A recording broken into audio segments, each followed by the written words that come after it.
All right. Inspirational, freestyle recovery flow. You know, What is it? Why are we here? I don't judge, man. I love everybody. You know, and the speaker that we have on. You know, if you work a program, you're gonna understand. And if you don't, if you got something negative to say, I'm just gonna block you from the page. And this is what I do. I'm open for everybody in the community. You know, this is what I do, man. I love everybody. I was told to love everybody. So we got a speaker on here.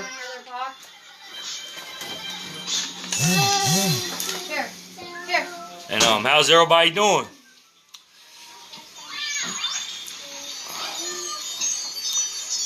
Hope all is well with everybody. Hope everybody's having a good weekend. And it's a double header right here. So this is what we do, man. We're here to save lives and hear different kind of stories in the world in general. You know, there's always going to be people out there that judge. But I work a program today, and I don't judge. I don't care who you are, what you do, as long as you work on yourself and you help people and you open up for new people in general. I love each and every one of you beautiful people on here. I appreciate each and every one of you that come on every day. Jim Downs, how you doing? And it's inspirational freestyle recovery flow. If you got a problem, admit that you got a problem. There she is. Monica, how you doing? Here we go. Everybody, she's going to explain what's going on. It's a little different today.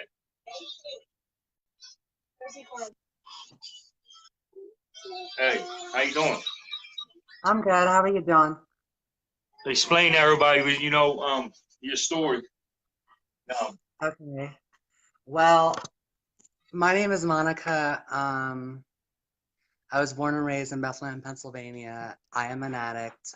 I am a transgender woman. I been since I was a kid, and you know, I grew up from, you know, my mom was an alcoholic. My dad did drugs. You know, my mom would take me into bars when I was a kid, and it was very dysfunctional. And so I witnessed that chaos as a young little kid and didn't know any better. You know, I can remember when I was really little that I always wanted to put makeup on and just be who I always been, you know? And my mom was very homophobic, transphobic. And when I was a kid, nobody knew what that was. You know what I mean? They just thought it was being gay, you know? So, you know, growing up, I dealt with a lot. I had to act a certain way. Otherwise, I'd get beat. You know, my mom used to hit me. I just really seriously, you know, I just seriously try to live my life, you know, live my truth. And, you know, growing up, you know, I dealt with a lot of bullying. I dealt with that in school. You know, as a kid, I used to love myself. You know, I thought, you know, that I was amazing. And I always got told, you know, I was stupid, I was retarded, ugly, call me all types of names. And, you know, I was a gymnast. I was very talented. I don't see nobody in the window. Can't see anyone. Huh? I'm going to accept you again. They don't see nobody. I'm going to put you back on there. Everybody tell me if you understand, man. No, now.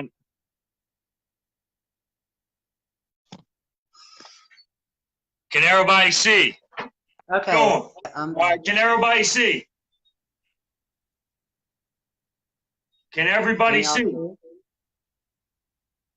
Can hear but can't see. Hi. I guess they could see. Yeah. Okay. Go ahead and flow. Don't mind me. I'm just getting over a cold. Um, so anyway, today is my 5 year clean and sober anniversary, by the way. So anyway, I've been through a lot. Congratulations. Thank you so much. Yes. So, I just witnessed, negativity as a young kid, and Yes. I just wanted to be loved, and I never felt the love that I wanted. I've always wanted attention. I never got attention. I always got told I was wrong, I was stupid, and that, I might as well quit school because I'm retarded and all this other bullshit. And I started to believe it. Um, you know, if I was supposed to graduate in 1997, well, I would have. I was picked on so much and I was beat up so much and bullied. I dropped out and I met people that were gay and transgender. Well, I didn't know what the word term transgender was back then. Are you there? Are No, you? I'm just I thought you were. waving to people. That's all. Oh, okay. Sorry about that. But Go ahead and flow with it. so basically, long story short, I met people that were, like me, and they showed me, basically they were talking about people like myself, that got surgeries done and everything. And I right then and there I realized, I've always known that I wanted to be felt like I was a girl, but I didn't know anything other than that. So, but then when it all clicked when they were talking about, surgeries and living the life. I just so badly wanted to like live the life. I thought it was an amazing life. And when I first started transitioning, at 19, I was beat up by 7 guys. I was a victim of a hate crime, and they kicked me in my face repeatedly, and I had a concussion. Um, you know, I went through a lot of shit just to be me. Um, it was really bad. From then on, I started doing coke, sniffing coke, getting shit-faced drunk at the bar. Um, you know, I met this one trans person, and she was an escort and introduced me to escorting and crack. A friend of mine said, "You're going to graduate. If you keep doing that nose candy, you're going to graduate." And I didn't believe her. I said, "I'll never be like you girls." And I think right then and there when I said that, I think that was karma when that happened. So, long story short, I started spiraling and getting really bad into the escorting and crack, and I had my own apartment, and I had other girls living with me, and it basically was a crack house. And I felt so disgusting because I used to look down on that shit. Escorting. I've always thought highly. I've had respect for myself, and you know, I didn't ever want to, do that kind of stuff. I've always like was against that, and the drugs made me do shit that I never thought I would do. And then I met my one boyfriend.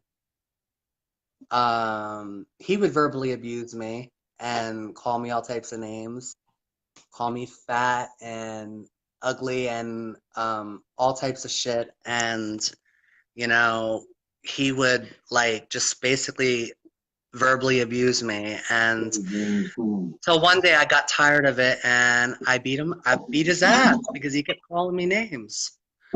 So basically, when I was with him for 3 years, so I left, I met another guy because I'm very codependent. I've always feel like I have to have somebody in my life, because I wasn't happy with myself and I hated being alone. you know. So I never thought back then, I didn't think I was an addict. You know what I mean? I was like, oh, I can handle it. I'm just, partying every now and then, So anyway, I'm gonna speed up a little bit. So I met my boyfriend. I've been with him for, I'm not with him now, but I was with him. I met this guy when a year later after I broke up with the other boyfriend, and I was hanging out with him. It was like a honeymoon period when I first met him. You know, um, so we would like do things, and like he would take me out to dinner and do all this nice stuff. Like he swept me off my feet. You know, I didn't realize that he was shooting dope though. You know what I mean? So, long story short, I freaking one day I decided, because I was into doing coke and crack, and one day I'm like, why the fuck is this guy in the bathroom? And so I go and I sneak because I'm a detective. I snuck up on him and I peeked and I said, I couldn't believe it. So, you know, so eventually one day I got shit faced drunk at my friends and I came back and I said, you know, just do me. And from then on, yeah, because I was basically tired of seeing him do that, and I was curious, and I'll never forget that day. So it went on, and I was in and out of rehabs and psych ward, you know, wanting to die, felt like shit, always dope sick, always like, you know, wanting more. And so I decided I had this real great idea to get on a methadone clinic. Oh, I thought that was my savior. So I get on that. I'm still using, by the way. Still using. Still escorting, you know, still smoking a bunch of crack, hoping that I would die because I hated myself. I hated myself for you know, doing the things that I had to do to get the money because I was dope sick.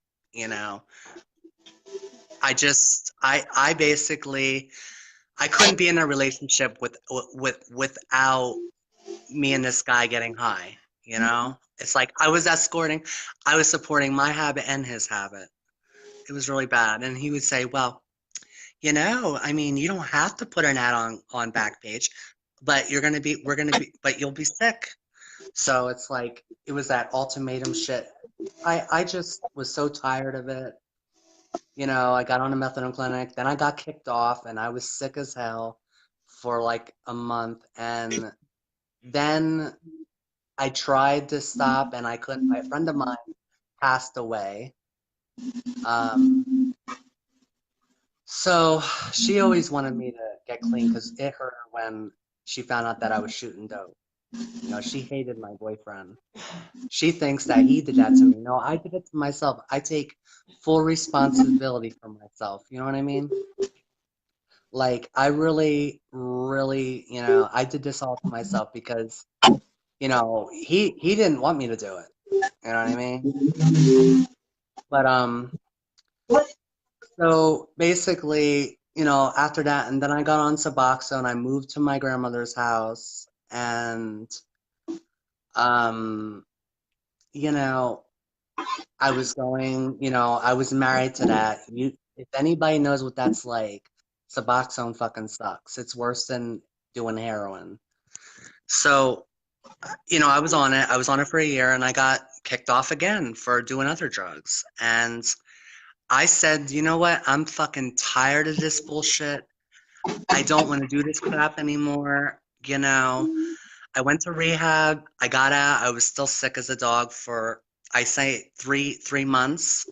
The withdrawal kept going and kept going and kept going. And I said, you know what, Monica? You've been through a lot of shit, and you know what? You could do this. So I would constantly blast Mariah Carey and make it happen, and I just made that shit happen. And I told all the dealers to go fuck themselves. I had a hit on the one dealer because That's the only way he would get the point not to fuck with me. So I told them all to get fucked and don't call my number anymore. My boyfriend, I was still with my boyfriend, and he still wanted to keep using and getting shit-faced drunk, and I would have to babysit him. And because he was the type of person when he got drunk or high, he was a nasty motherfucker, and I would have to baby him.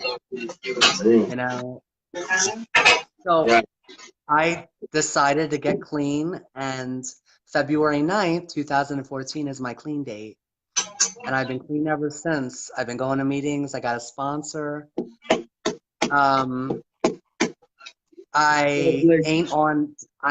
ain't dependent on any drug or anything. Keep out the good work. I'm going to school for my GED. Yeah. And in a couple of months, I'm getting my surgery done. Yes. So a lot of good things is happening for me. And instead of like crying over the superficial shit, I need to realize, hey, if I can kick dope and Suboxone and all that bullshit and go to school, get the confidence and go to school, I could do anything, I don't need to depend on a man, to make me feel validated, because, I really don't. And, if I find a boyfriend, that's fine. If I don't, whatever. I just, yes, I want to live my life, and I want to, continue to grow in my recovery. I'm on the third step. I'm not going to lie. I really hate writing, but I have to force myself because, if I don't, I'm really unmanageable. My life is very unmanageable if I'm not doing the work. Being comfortable. Yeah.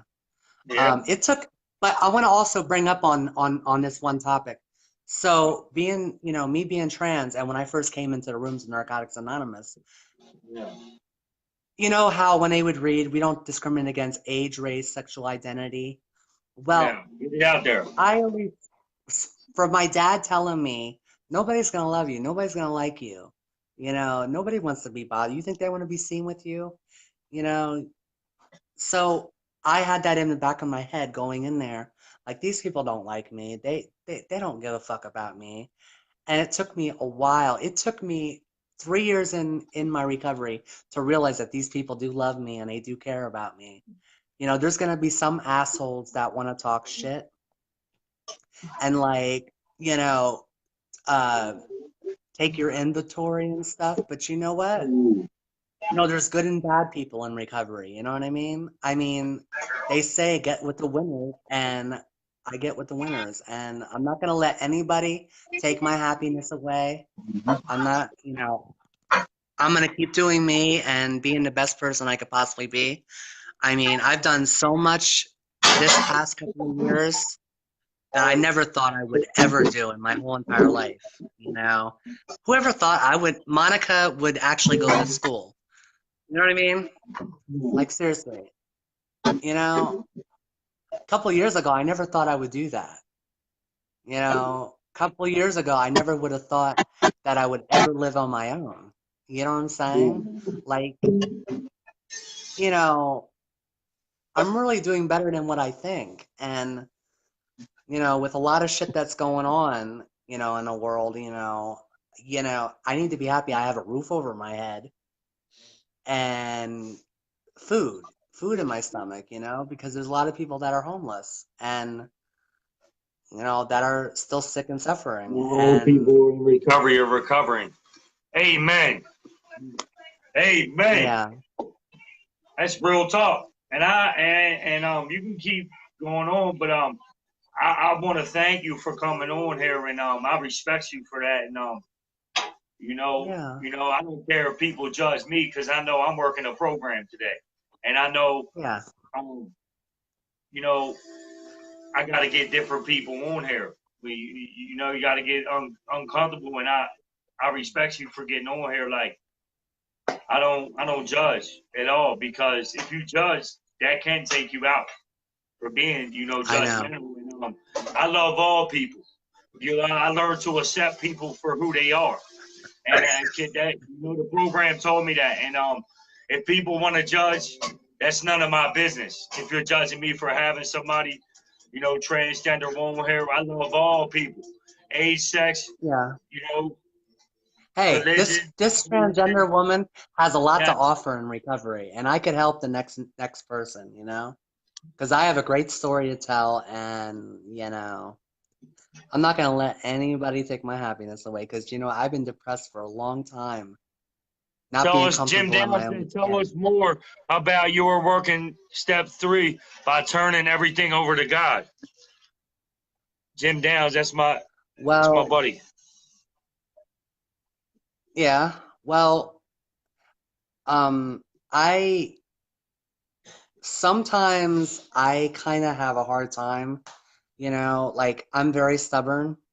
Like I'm very stubborn, and I seriously I fall short a lot, and I I don't know. I just deal with I have a lot of stress and a lot of things on my plate, and I feel this is I think to me this is the hardest step, you God is know? working through you, though, to get Yeah. up on him. I'm telling you, he said, you know, um, you can keep going, but I know for that God got you on here for a reason, and people hold resentments against God. If you let God take over your life and direct you, when you're blessed, when it's time for you to be blessed, He will send His blessings down on you, and you're blessed for coming up on here. And I respect you. Nothing but utmost respect for you coming out your comfort zone and getting Yeah. uncomfortable. Huh? That's a lot of courage, strength, courage, and wisdom. Yeah. And and you can keep flowing. Talking about that. And much love and respect to you. You know. Yeah. Yeah, so I'm gonna be going to the meeting tonight. I'm gonna get my key tag, my Yes. 5 years. And February 14th is my celebration at my home group. So I'm Yeah. excited about that. My sponsor's gonna speak for me. And yeah, I'm really excited. And I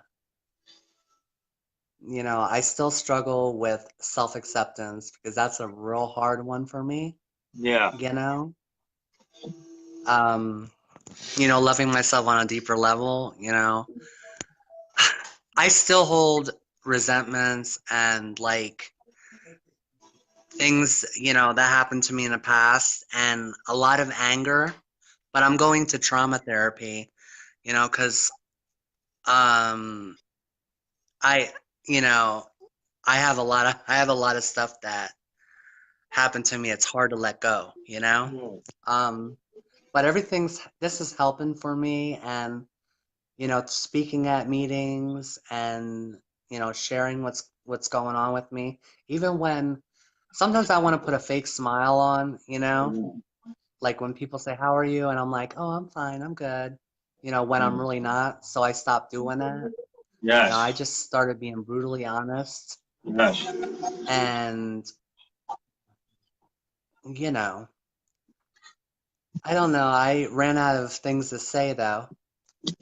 I appreciate you, and God is working through you, and He got you on here to get uncomfortable. And I got on Chicago White. I don't care if people talk about me, for having you on here. I am up for anybody to be You're on. breaking up. Anybody, age, sex, lack of religion, whatever. Whoever gets on here, I love y'all. And if you judge me for doing this, you're not working the program. And I talk for real. I tell it how it is. I don't got a filter. And I got a character defects. I got to work on. Me too. And I respect you in utmost respect. Inspirational freestyle Me recovery too. flow. You inspired a lot of people on there. You see the comments, and you'll probably have a lot of people reaching out to you. And I appreciate you for getting on here. Thank you. No problem, hon. Thank you for having Keep me. it up. Keep it up. Keep it up. Keep it up. Keep doing what I you do. will. 5 years, what you've been through, you got a story to tell when you just told it. And you inspired me and inspired a lot of people around me. And it's a we thing, not a I thing. If you think you can run an I program, you'll get high off a I thing. So you hit the I with the machete and it turns into a we thing. And that's what a lot of people don't know. They want to run their program to get you high. And I appreciate you for getting on here. Getting out your comfort zone. Thank you. A lot of people in there. Congratulations. See all them comments? You're doing amazing. It's such a special inspiration. Thank you, everybody. I appreciate that. For the guest speaker, 7:30. It's a double header. And you gotta have different people on here, man. You know, you never know where you can get the message from. Somebody you don't like, stop being judgmental. And love everybody. Give everybody a hug. It's just real talk, man. That's how I feel now today. You know, because I was a judgmental person. When I first came up here, I wasn't working no program. I was trying to work my program. My program would put me in the dirt, in the city mall, in one of them drawer slots. And then I noticed a lot of people love me. It was my disease talking to me, saying there's people out here to get me, to rat me, they don't like me, judging me because I got a big nose. It got broke by the Baltimore City Police. It's crooked. But at the end of the day, I was told to love on people. And that's what I'm accepting. The fact that I'm an addict for the rest of my life. And much love and respect to you. Thank you. Okay. Bye. You have a good night. Bye-bye. You too. Thank her.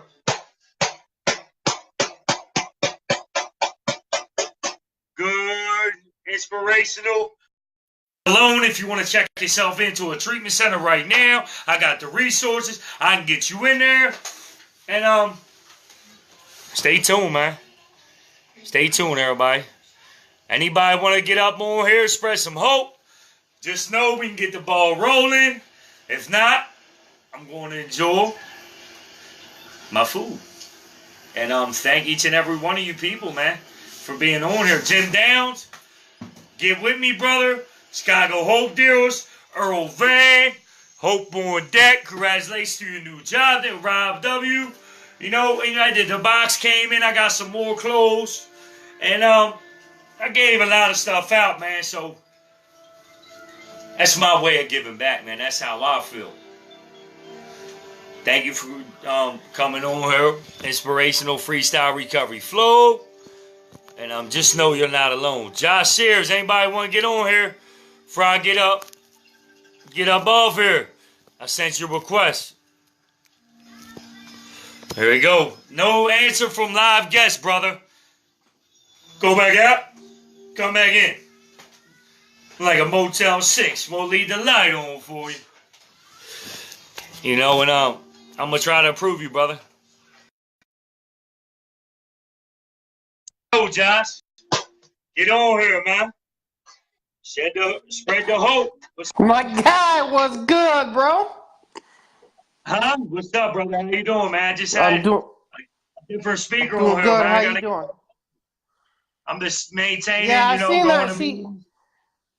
She did a good job, man. You know, inspired a lot of people out there. I'm getting ready to go speak at a detox here in Connecticut here in about a half hour. You know, oh, for real? I find this stuff important. Yeah, I like getting out there sharing this message, you know. I used to half-ass my recovery, but I take it serious today.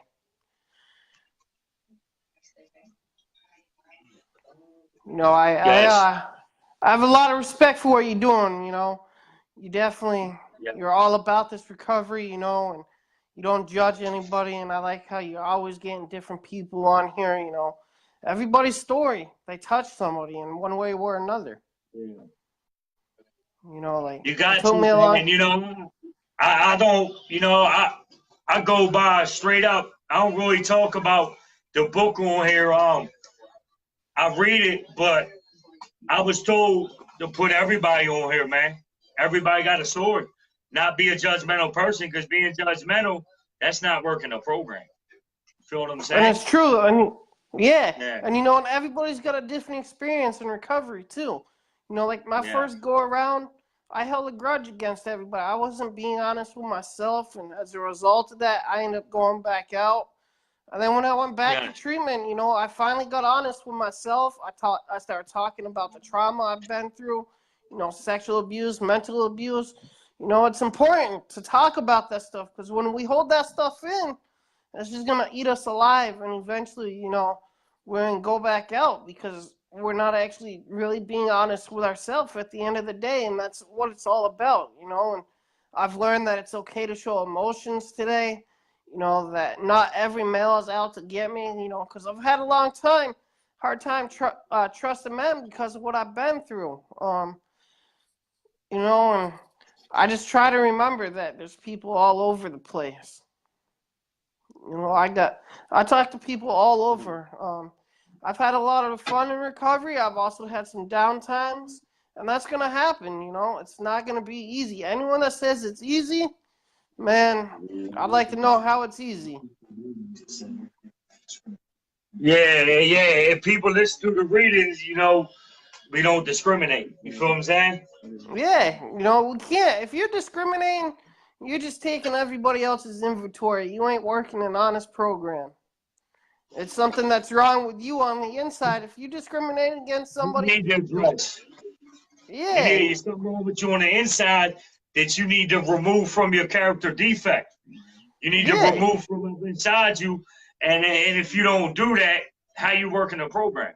You feel what I'm saying? That's true. Exactly. You know, I don't got a filter. I keep it 100. I'm real, and I'm the same person every single day, man. That's why people love me around here, man. And that's why I got a lot of respect for you. Sorry to let you go, but I gotta eat, brother. I much love and respect, and I'll get you up. Yeah, I'll check back in with you later on, brother. Yeah, go enjoy that meeting. I love you, brother. All right, I love you, brother. Have a good night. All right, thank you, man. You know, inspirational freestyle recovery flow family. We love each and every one of you people to get up on here, get out your comfort zone and share some hope, baby. Thank you, each and every one of you. Signing out.